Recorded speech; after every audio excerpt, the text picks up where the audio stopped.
Jadi waktu itu saya kalkulasi bagaimana ada potensi wirausaha yang luar biasa, ada potensi wali juga bisa ikut andil. Jadi saya bergerak di dua bidang ini. Oke, bidang pertama wirausaha. Yang kedua tentang ya komunitas sekolah lah, khususnya wali murid lah. Oke. Wali murid. Kalau di bidang usaha saya itu ya banyak apa istilahnya ya? Survei apa usaha yang menarik.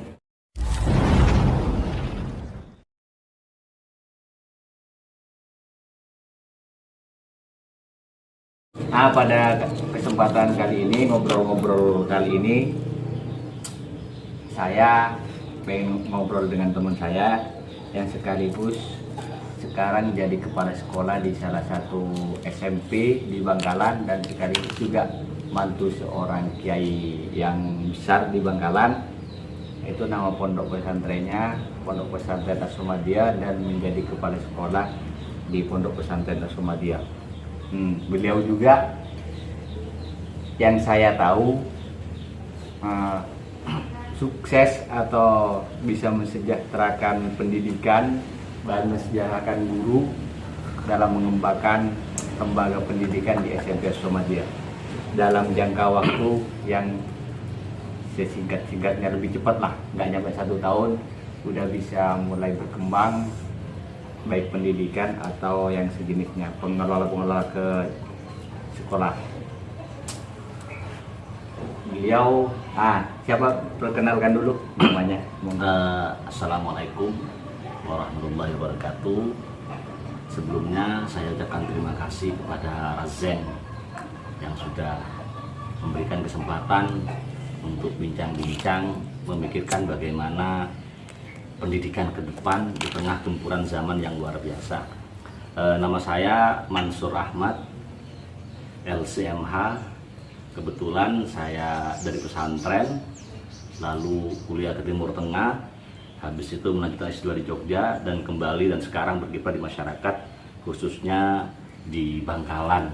Karena kebetulan dari Sumeneb hijrah ke Bangkalan. Mungkin itu saja sebagai perkenalan dari saya. Selanjutnya monggo dilanjut kita obrolan santai kita. Oke, berarti kita ngobrol ngalir aja. Iya, bebas saja.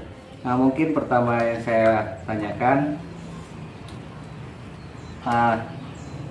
setelah menjadi menantu seorang kiai di Bangkalan, yang jelas akan dikasih tugas-tugas.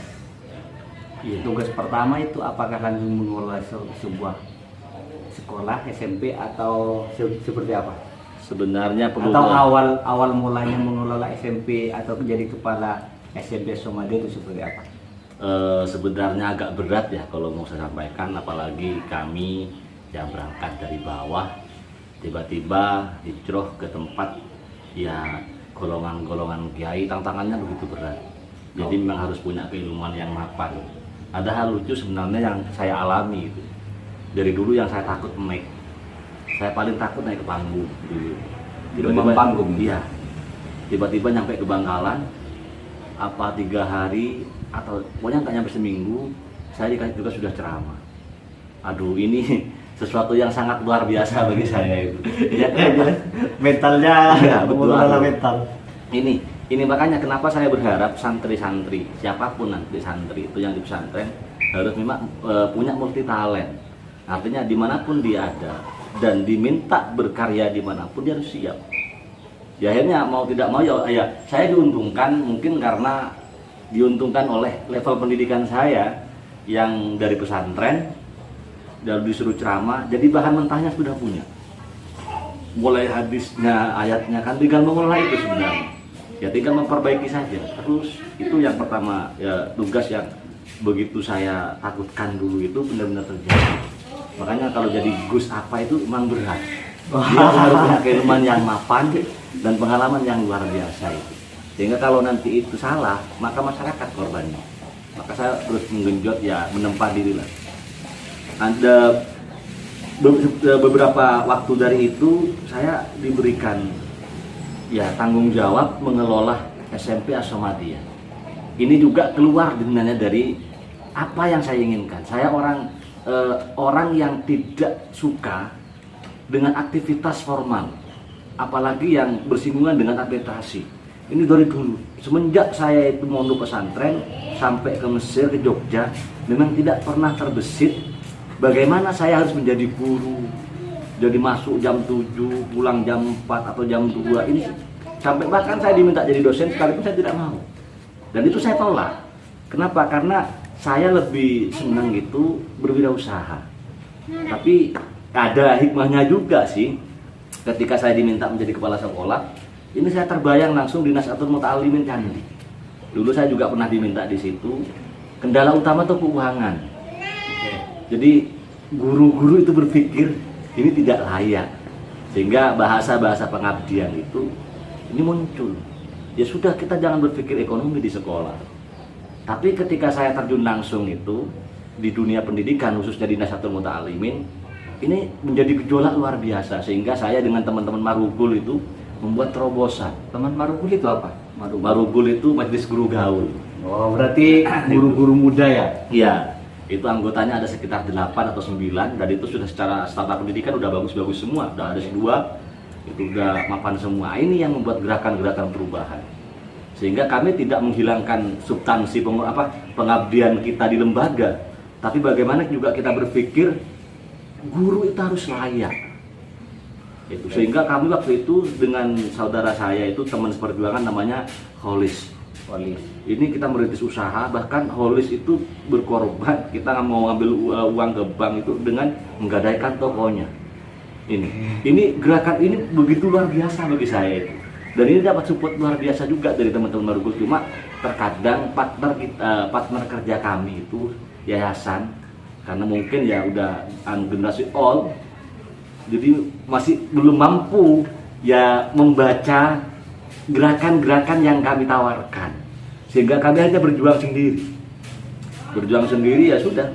Akhirnya setelah itu saya beberapa hanya sudah ngerintis itu.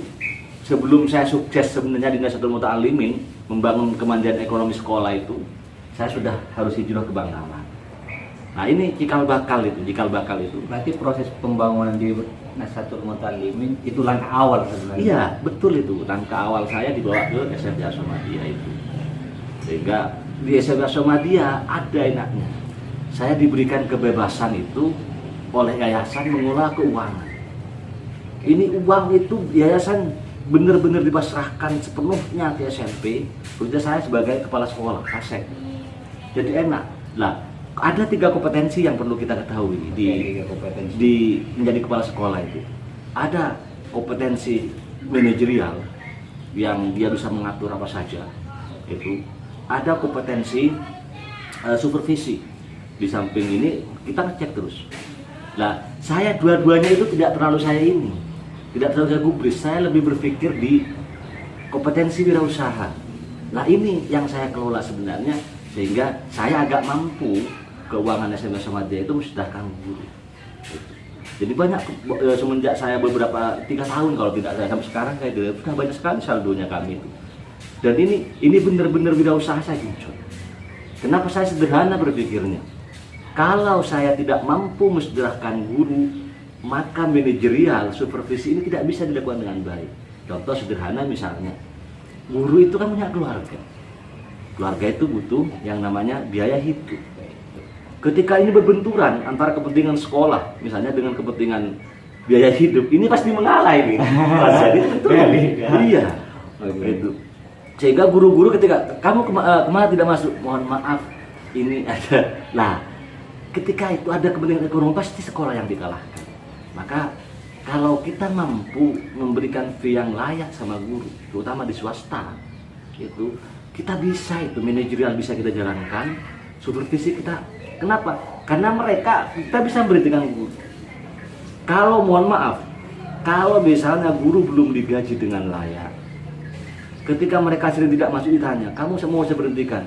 Dia bilangnya alhamdulillah gitu. Ya kenapa? Emang dia fee-nya kan tidak dicukupi. Oke, itu. Kalau layak, sudah selesai mereka, takut mereka. Ayo kalau kamu nggak ini saya berhentikan. Ya sistem-sistem kayak PNS itu kan takut mereka dengan atasannya. PNS atau di perusahaan-perusahaan itu. Atau perusahaan-perusahaan yang gajinya UMR dan ya betul. Sehingga saya komitmen kalau saya 3 tahun lagi menjawab kepala, insya Allah saya akan ya menganggarkan guru-guru yang induknya di pesantren itu UMR. Kan Bangkalan UMR-nya 1,9. Lumayan kan, lumayan. Itu. Berarti untuk fondasi seperti membangun sebuah rumah, dasarnya itu dari Betul, dibuatkan dulu dasarnya, terutama ekonomi. Artinya ekonomi sekolah itu harus mapan. Kenapa? Karena ekonomi sekolah itu butuh sarana prasarana yang baik. Itu gurunya juga perlu diperhatikan dengan baik. Kalau kebutuhan keluarga mereka sudah terpenuhi, mereka ngabdinya kan santai di sekolah. Artinya bulanannya sudah ada yang diberikan. Kalau belum nyampe di angka yang layak, ya maka mungkin ya kita kembali ke konsep pesantren.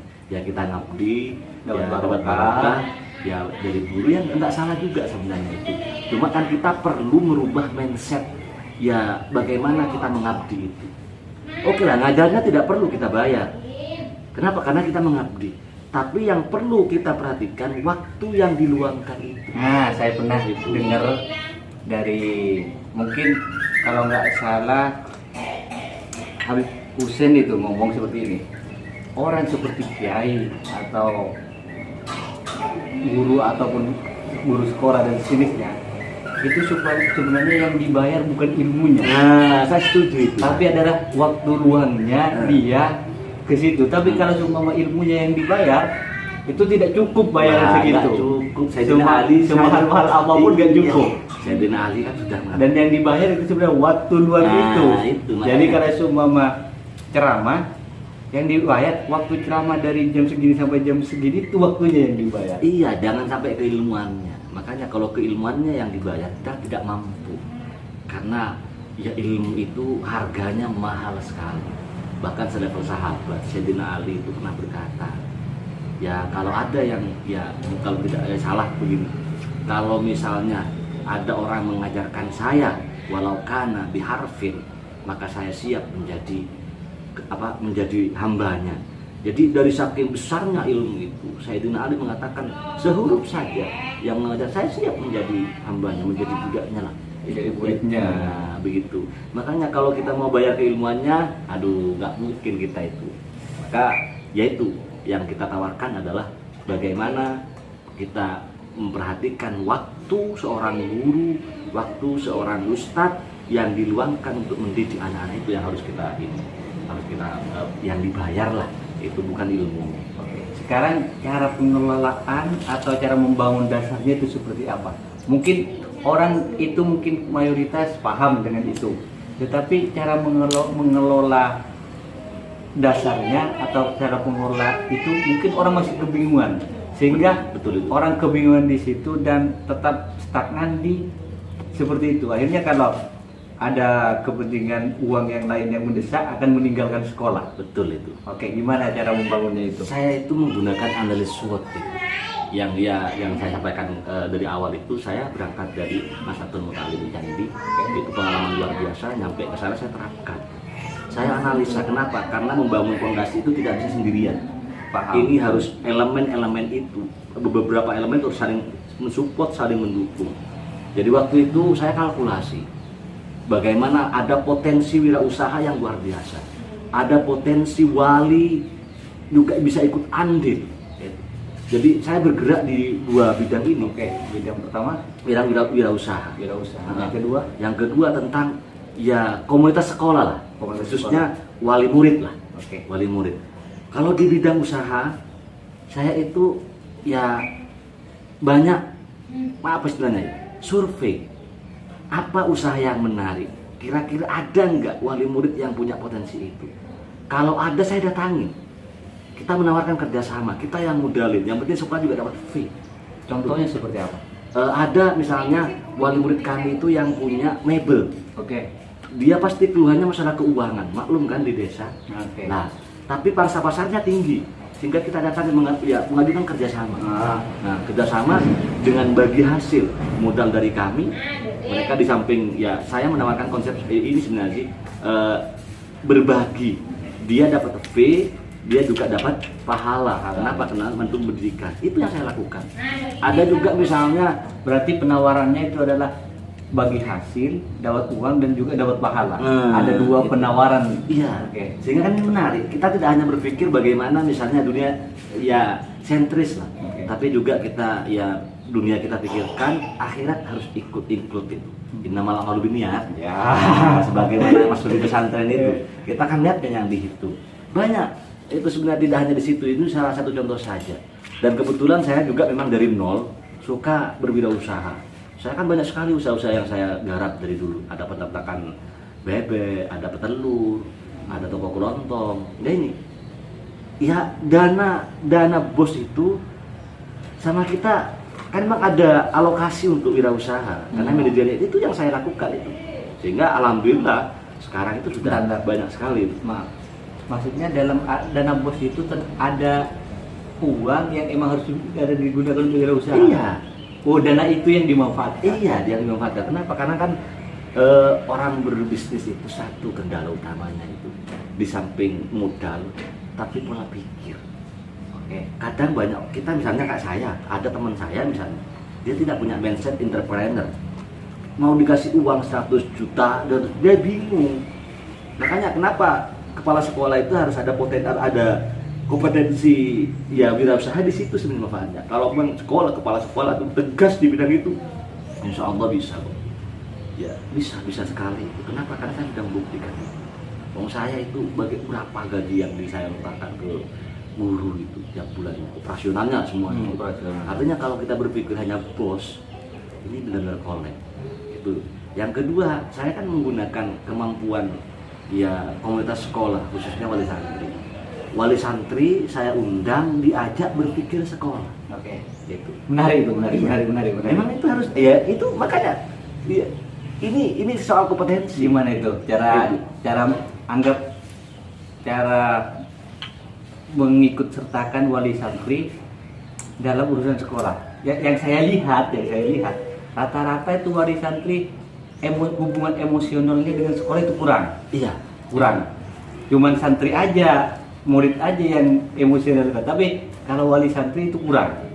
Ya, itu. Ada tapi kurang. Makanya potensi itu saya lihat itu bagus. Awal mulanya itu saya berpikir ya berangkat dari pemahaman keagamaan juga, untuk mendidik anak-anak yang baik itu harus ada peran wali santri atau wali murid lah. Nah ini saya bidik orang tua, saya bidik. Kalau mereka hanya meletakkan anak ke sekolah, habis itu dilepas, ya sudah selesai.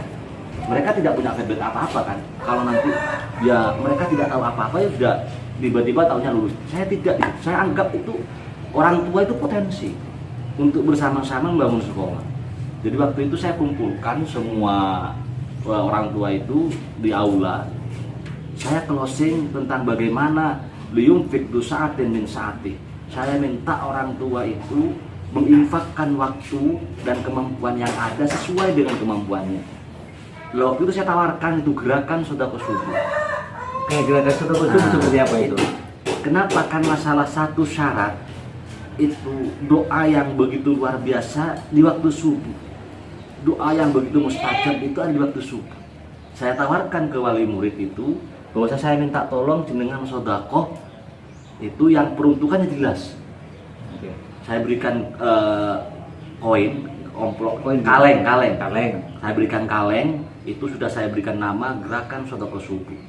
Lalu saya sampaikan closing ke mereka, setiap sholat subuh sampean harus sedekah. Saya tidak butuh banyak, 100 rupiah pun tidak masalah. Habis itu disuruh berdoa agar anaknya menjadi anak yang soleh atau soleha, dapat ilmu yang barokah. Lah ini begitu luar biasa bagi kami itu manfaatnya. Artinya mereka juga punya tanggung jawab untuk mendidik anak-anaknya, tidak ada kamu. Artinya guru yang mendidik secara keilmuan, tapi orang tua yang juga harus berperan di situ. Nah kan ini kan dapat dua hal. Oke. Pertama sisi agamanya dapat, sedekahnya itu, dan juga potensi diterimanya doa itu kan luar biasa. Kedua sisi ekonominya dapat, karena kita 1 bulan bisa mengumpulkan berapa puluh juta. Berapa? Iya puluhan juta. Puluhan juta. Iya. Luar biasa. Nah makanya ini kan potensi sebenarnya. Dan apa namanya? Dan dijelaskan kalau uang itu digunakan untuk keperluan sekolah. Iya, saya laporkan secara berkala. Saya berarti laporkan. ada komunitas grup. ada komunitas grup Nah, untuk wali para wali murid, dan juga ada apa namanya, ada laporan uangnya digunakan untuk apa, hasilnya berapa dan sejenisnya. Nah ini saya bentuk kayak gini. Oke, seperti apa? Nah bentuk kayak gini. Jadi nanti jadi saya laporkan semua itu. Jadi saya wali murid semua itu saya kumpulkan dalam satu grup. Nanti ketika ada penggunaan dari dana gerakan Sodako Subuh itu saya laporkan.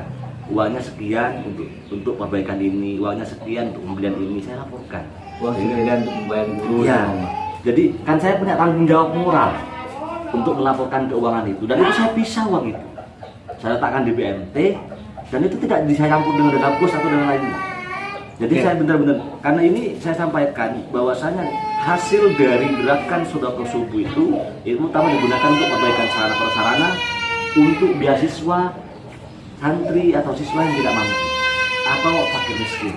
Gitu. Jadi saya alhamdulillah gitu. Setiap ada penggunaan dari uang itu saya laporkan. Gitu. Saya laporkan saudara. Apa ada yang nyetor saya laporkan.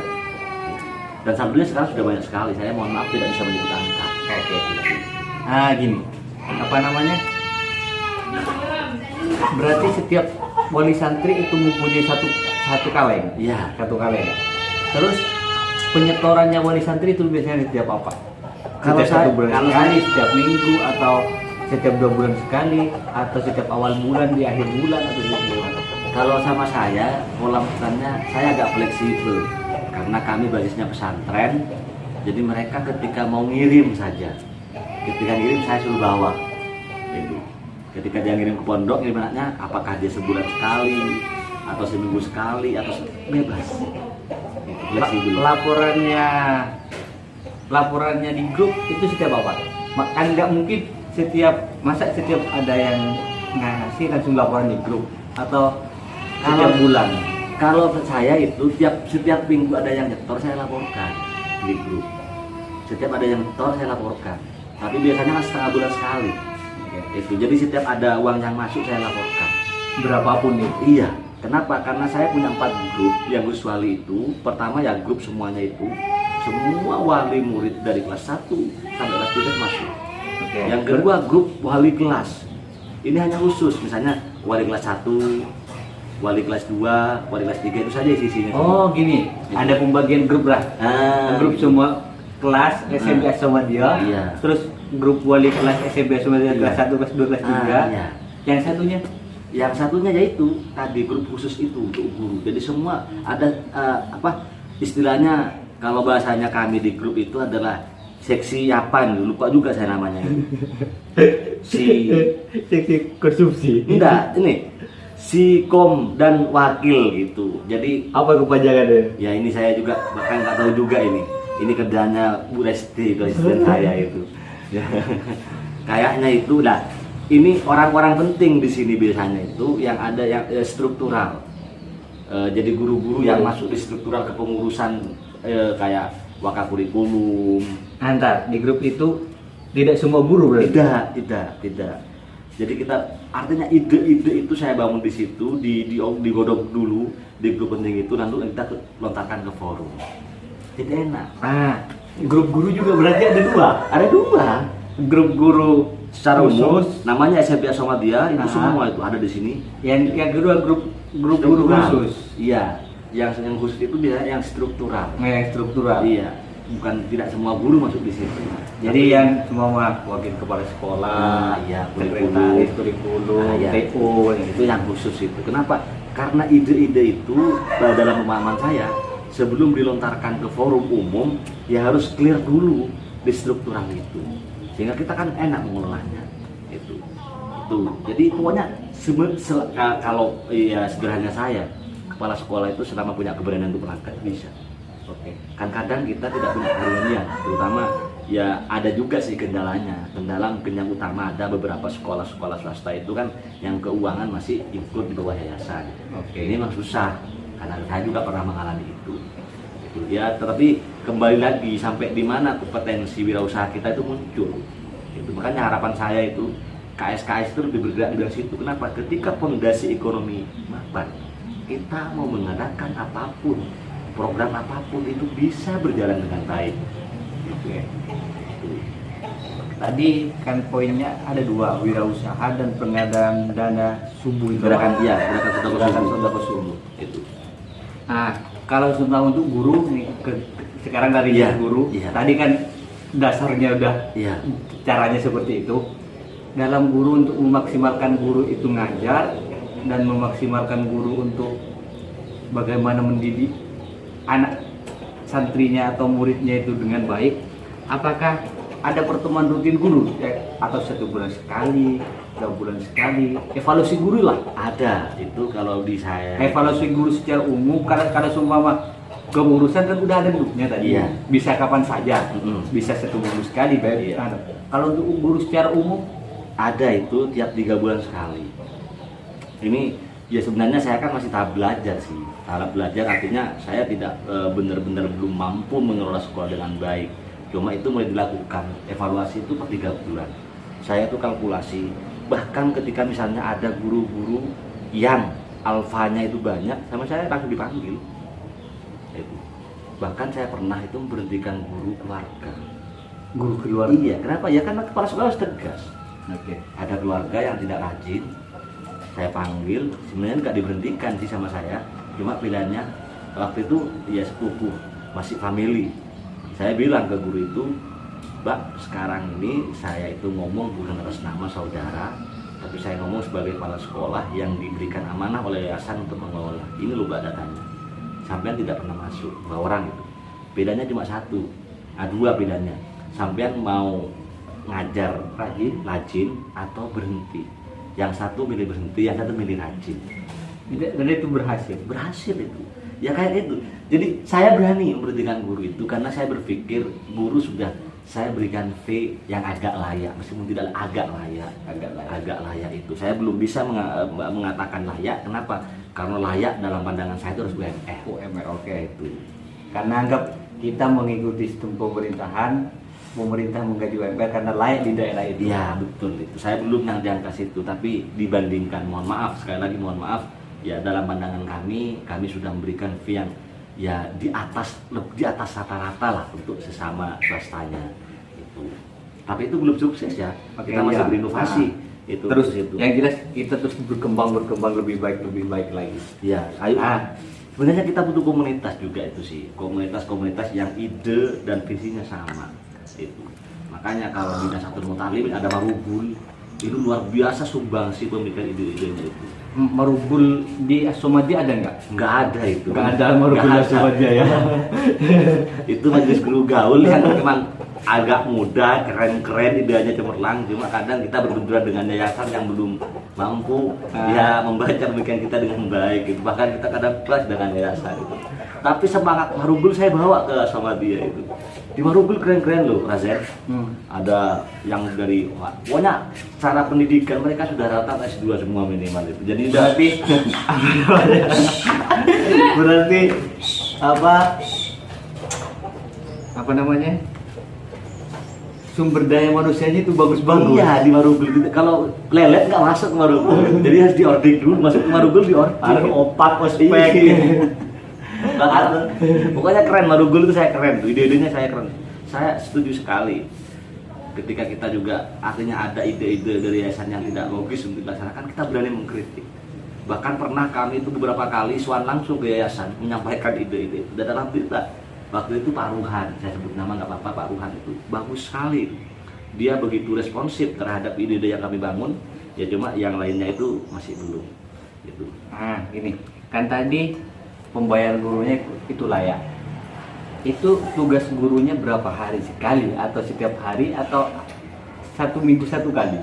Yang induk itu, yang induk harus 5 hari kerja. Yang gajinya enggak Ya, yang mau targetnya sampai UMR. Yang induk itu. Istilahnya kalau di Dapodik itu kan nggak ada guru induk. Yang induknya di SMA ada kan ya nggak cuma GTY, guru tetap yayasan gitu. Yang saya perhatikan itu yang induk itu harus 5 hari kerja gitu. Harus full itu yang induk itu. Kalau yang nyabang-nyabang enggak. Karena yang sangat saya perhatikan tuh yang itu yang guru-guru Hindu. 5 hari kerja apa 6 hari kerja? Enggak, karena di sama dia kan Jumat libur, kan Minggu juga otomatis mereka libur. Jadi hanya yang masuk guru Hindu itu masuk Sabtu, Senin, Selasa, Rabu, Kamis 5 hari. Oh, itu. Berarti di hari Minggu bukan guru Hindu yang masuk? Iya, guru-guru yang itu. Kenapa? Karena memang ya namanya guru-guru itu kan pasti ikut negara. Sementara kami di bukan pesantren, ya sudah kita Jumat libur karena full pesantren. Ya Minggu itu juga guru-guru itu ikut libur semua itu. Cara pembagian yang cuma 1 hari dalam 1 minggu itu seperti gimana? Itu biasanya hanya orang yang butuh jam, dan itu saya tekan betul itu juga. Jadi sebenarnya kalau guru itu full minimal dia harus punya 24 jam. Oh, seperti maksudnya apa namanya? PNS lah, PNS atau sertifikasi itu ya? Nah, okay. Itu kalau yang hanya nyapa-nyapa itu bebas, mereka hanya butuh jam, induknya di sekolah lain. Itu sebenarnya ya itu juga kurang efektif sebenarnya. Kenapa? Karena dia tidak bisa berpikir sekolah. Dia hanya misalnya sertifikasi kekurangan jam, dia minta jam yang lain, ya dia kan tidak berpikir di sekolah kami, tapi akan berpikir di sekolah induknya. Gitu. Okay. Sehingga ya nggak sama saya juga sama, saya tidak perlu memperhatikan guru-guru seperti itu. Kalau ya pokoknya kalau mereka tidak rajin saya panggil aja. Ini harus tegas, kepala sekolah harus tegas. Kan mereka anggap tetap ada bayarnya tetapi harian. Iya, hitungannya kalau bukan harian jam. Jadi apa jam atau kelak waktu 1 kali mengajar atau jam? Iya, satu kali jam mengajar itu. Oh, jam mengajar bukan mengajar. Jam 1 jam 2 jam. Enggak. Kalau di kan 1 kali jam mengajar. Oke. Jadi kita bayarnya per jam mengajar maksudnya. Bukan per hari, tidak gitu. Dan itu sudah angkanya tinggi sekali itu per jam. Oke. Gitu. Yang apa tadi? Yang masuk 5 hari itu udah apa namanya? Berarti guru tetap lah ya. Ya, kalau itu udah guru tetap. Tapi tidak apa itu masuk dari bagian sertifikasi atau bukan? Ada sebagian guru kami yang sertifikasi. Kalau ada malah kami juga dapat guru BNS. Itu kalau yang BNS nggak pernah saya gaji sama sekali, ya, makanya udah negara. Sertifikasi negara. juga tidak saya terlalu perhatikan. Yang sangat saya perhatikan adalah guru yang induk di SMP Aswamadiyah dan itu tidak sertifikasi dan tidak bukan PNS. Iya, itu saya perhatikan. Kenapa ya? Karena itu kelayakan. Ya mereka harus lah di bidang ekonomi dulu. Nah gini, dari itu anggap aja udah selesai dari guru. Okay. Kita lari ke murid sekarang. Iya. Kalau seumpama ada keluhan dari murid, seumpama gurunya ini kurang dimengerti, anggap aja seumpama. Terus ditanya ada pertanyaan dari murid kurang direspon atau gimana? Atau mungkin karena capek atau apa gurunya wis pelajari sendiri di rumah semua, atau responnya gimana? Apakah menerima respon dari murid atau setelah ada respon dari murid ada masukan ke guru dan sejenisnya? Kalau itu saya menggunakan ada kotak saran yang itu diperuntukkan untuk guru, begitu juga murid. Jadi guru bisa memberikan saran atau kritik baik ke kepala sekolah atau waka-waka yang lain atau juga guru yang lain bisa. Kalau murid juga ada itu. Tapi saya mempertegas pola kerja saya itu dibuat namanya itu statuta. Statuta apa itu? Ya kayak kesepakatan itu, kayak ADART lah. Oh, ADART. Jadi semua mengacu ke situ semuanya. Mulai murid masuk jam berapa. Jadi ada alur yang harus dilakukan sebenarnya, yang itu sudah diatur di statuta lah kalau bahasanya saya. Ada yang mengatakan ADART itu. Nah, ini juga saya dibuat oleh tim. Jadi ada guru tim yang membuat itu, dan itu saya cetak, saya berikan ke guru. Karena statuta ada 2. Ada statuta yang berkenaan dengan santri, yang murid. Ada statuta yang berkenaan dengan guru. Berarti sama-sama ada ADART. Jadi ini kan untuk bisa ya ini menyeluruh informasinya saya cetak, saya yang buat guru saya berikan ke guru, yang siswa saya berikan ke orang tua. Ini saya sebagai bentuk antisipasi. Ketika ada anak murid misalnya kita hukum dan orang tua kadang ada yang marah. Nah ini saya antisipasi. Kenapa? Di statuta udah muncul kalau anak begini ini loh sanksinya. Oke. Misalnya anak merusak, ini gantinya harus 3 kali lipat dari harga yang Ada reward dan punishment. betul itu kan kadang orang kita setiap sekolah pasti ada sebenarnya, cuma terkadang publikasinya yang kurang. Ya publikasinya atau tidak dicetak secara dan tidak disebarkan. Nah itu sebenarnya.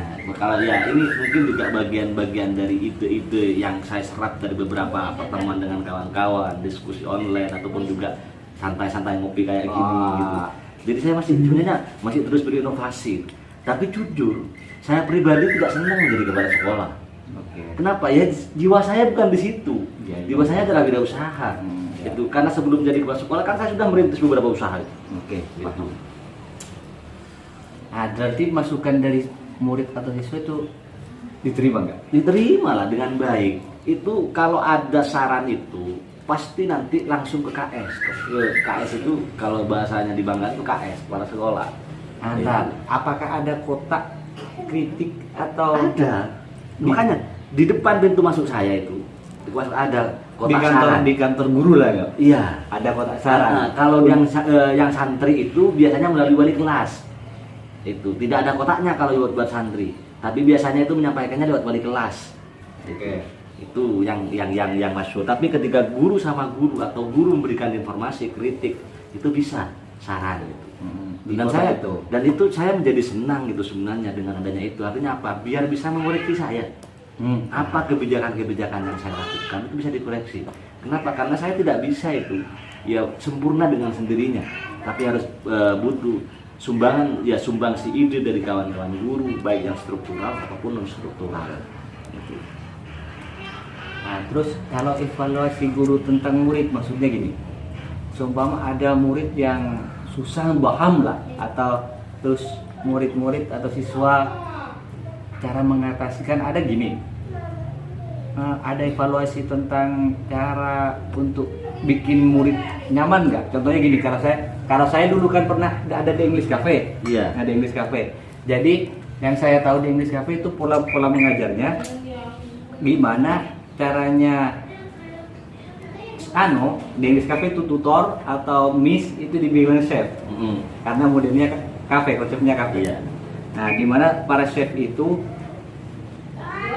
diajak nyaman dengan para member-membernya atau dengan para yang diajari, sehingga dia ngerasa nyaman dan ngerasa nyambung dan enak dikasih pelajaran. Ya sebenarnya banyak sekali sih kalau kita ngomong sekolah ini sangat kompleks sekali. Tapi kalau saya patungannya karena pesantren, saya tidak pernah menekankan anak secara IQ itu pintar. Tapi ketika ada anak bermasalah, itu step penyelesaiannya selama belum nyampe ke KS itu ditangani oleh wali kelas. Itu nanti kalau sudah mentok baru ke KS. Nah, di evaluasi itu kita hanya berpikir tentang absensi. Kenapa? Karena saya berpikir gini, kalau saya berpikir anak pintar semua ini kan mustahil. Karena kemampuan anak berbeda-beda, tapi tetap support wajib. Tapi untuk pintar saya tidak, tapi yang penting karakter atau akhlak lah. Nah, ini yang saya tekankan, sehingga akhlak ini menjadi domain pertama kenaikan kelas di sama dia. Itu. Berarti akhlak yang intinya akhlak. Kalau IQ saya tidak berpikir. Kenapa? Kan ada emang kemampuan anak kami yang sangat rendah sekali, tapi dia attitude-nya bagus, tidak pernah absen. Ya masa tidak mau saya naikkan? Ya gimana saya mau maksa dia pinter, kemampuannya memang segitu. Makanya saya tuh lebih senang dengan barokah sebenarnya.